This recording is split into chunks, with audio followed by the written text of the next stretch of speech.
इस वीडियो के अंदर जो मैं एक्सप्लेन करने जा रही हूँ वो है chapter 12 elasticity of class 10 science. और इस वीडियो के अंदर जो मैंने टॉपिक कवर किया है वो है resistors in series. Hello everyone, my name is Sarabjit Kaur and welcome to my channel SK studies. Now let's proceed with the video.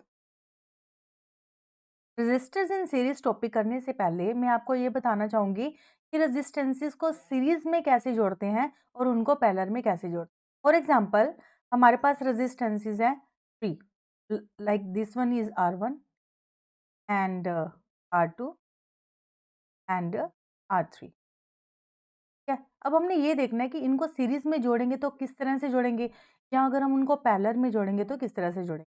तो सबसे पहले हम इनको जोड़ते हैं सीरीज में। तो रेजिस्टेंसेस को सीरीज में जोड़ने का क्या होता है कि जब भी हमने किसी भी रेजिस्टेंस को सीरीज में जोड़ना है तो हमने ये देखना है कि फर्स्ट रेजिस्टेंस का जो एक एंड है वो नेक्स्ट वाली रेजिस्टेंस के नेक्स्ट एक ही एंड से जुड़ेगा। इसी तरह तीसरे वाले का एक ही एंड इसके साथ जुड़ेगा। तो इस तरह से जो एक चेन सी बन जाती है, इसको हम क्या कहते हैं, resistances in series. So this is a combination of series, right. अब जब हमने इसको पैरेलल में जोड़ना है तो कैसे जोड़ना है। अब जैसे हमारे पास ये तीन रेजिस्टेंसेस है, इसको हमने जोड़ना है पैरेलल के अंदर। तो उसको कैसे जोड़ेंगे, हम क्या करेंगे, इनको एक दूसरे के नीचे लिखेंगे। जैसे कि ये R1 रेजिस्टेंस है, इसके नीचे हमने क्या लिख दी, R2 रेजिस्टेंस, और इसके नीचे हमने क्या लिख दी, R3 रेजिस्टेंस। ठीक है। अब ये तीनों रेजिस्टेंसेस के जो फर्स्ट वाले एंड्स है उनको आपस में जोड़ देना है, लाइक दिस, और इसके लास्ट वाले को इस तरह से आपस में जोड़ देना है।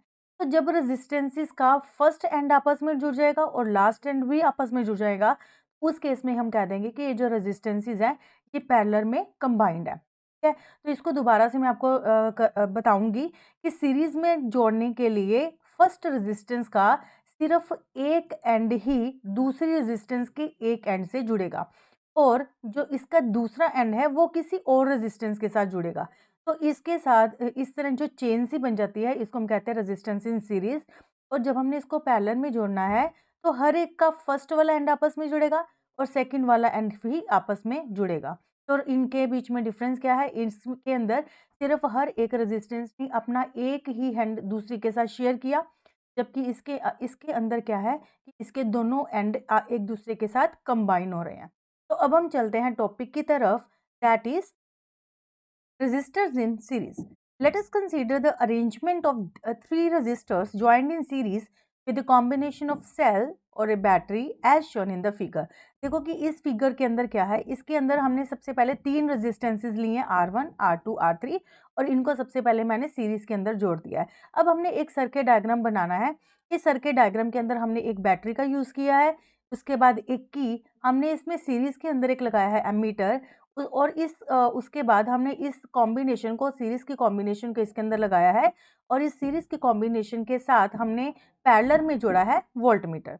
The value of the current in the ammeter is the same. अब सीरीज अरेंजमेंट में क्या होता है कि पूरे सर्किट के अंदर जो करंट की वैल्यू है वो सेम रहती है। ठीक है, independent of its position in the electric circuit. Ammeter को हम इस पूरे सर्किट पे कहीं पर भी लगा सकते हैं, बट एक बात ध्यान में रखनी है कि जो एमीटर है वो हमेशा किसी भी सर्किट में सीरीज में जुड़ता है। It means that in a series combination of resistors the current is the same in every part of the circuit और the same current through each resistor. अब हमने देखा कि ये जो पूरा सर्किट है इसके अंदर जो करंट की वैल्यू है वो सेम है। इसका क्या मतलब है, इसका ये मतलब है कि जो हर एक रेजिस्टेंस है उसके अंदर से भी same value of current pass करेगी, राइट। तो अब हम बात करते हैं पोटेंशियल डिफरेंस की। तो अब हमने सबसे पहले मान लिया कि जो हमारा इसके अंदर जो करंट है वो कितना करंट फ्लो कर रहा है, इसके अंदर आई करंट फ्लो कर रहा है। ठीक है।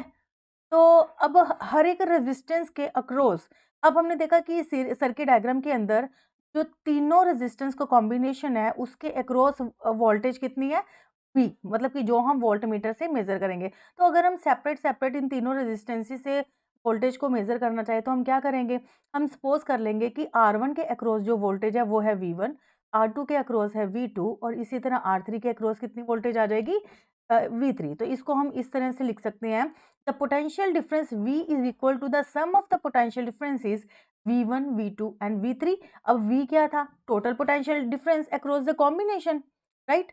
अब आप इसको सर्किट डायग्राम के अंदर देखो कि वी क्या है? वी है इस सीरीज़ पूरे कॉम्बिनेशन का पोटेंशियल डिफरेंस। तो ये जो वी है, वी वो किसके इक्वल हो जाएगा? Sum of V1, V2 and V3, right? Now, that is the total potential difference across a combination of resistors in series is equal to the sum of the potential differences across the individual resistor। मतलब कि जो हमारा total potential difference है वो किसके equal आ जाएगा? तीनों potential difference के सम के इक्वल। नाउ अब हमने क्या करना है? अब हमने इसके ऊपर ओम्स लॉ को अप्लाई करना है। और ओम्स लॉ क्या होता है? V is equal to I R. तो V1 क्या हो जाएगा? मतलब ये तो हमने लगाया ना ओम्स लॉ V के ऊपर, इसी तरह से हम ओम्स लॉ को V1 के ऊपर, V2 और V3 तीनों के ऊपर हम ओम्स लॉ को अप्लाई करेंगे। तो हमारे पास V1 की वैल्यू आ जाएगी IR1, V2 की आएगी IR2 एंड V3 की वैल्यू क्या आ जाएगी? IR3। अब हमने क्या करना है? ये जो हमारे पास वैल्यू आई है किसकी? V1 की, V2, V3 और V, इस सारी वैल्यूज़ को हमने इस इक्वेशन के अंदर पुट कर देना है। तो हमारे पास क्या आ जाएगा? IR is equal to IR1 plus IR2 plus IR3, right? अब क्या है इधर? तो RS हमने इसलिए लगाया क्योंकि ये जो टोटल रेजिस्टेंस है सीरीज कॉम्बिनेशन है, इसमें से I कॉमन आ जाएगा। तो मैं आपको इधर करके दिखाती हूँ। क्या आ जाएगा? IR is equal to I हमारे पास कॉमन आ गया, तो ये रह गया R1 plus R2 plus R, ठीक है? अब इधर से I से I कैंसिल हो जाएगा, तो हमारे पास क्या रह जाएगा? RS mean to say resistance of the series combination is equal to R1 plus R2 plus R3।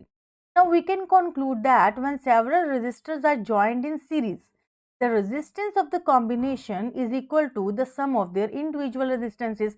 तो ये इससे हमने ये जो इक्वेशन हमारे पास आई है, इससे हमने क्या कंक्लूजन निकाला कि जब बहुत सारी रेजिस्टेंसेस को हम सीरीज में कंबाइन करते हैं तो उनका जो कॉम्बिनेशन होता है या जो उसका टोटल रेजिस्टेंस होती है वो किसके इक्वल होती है?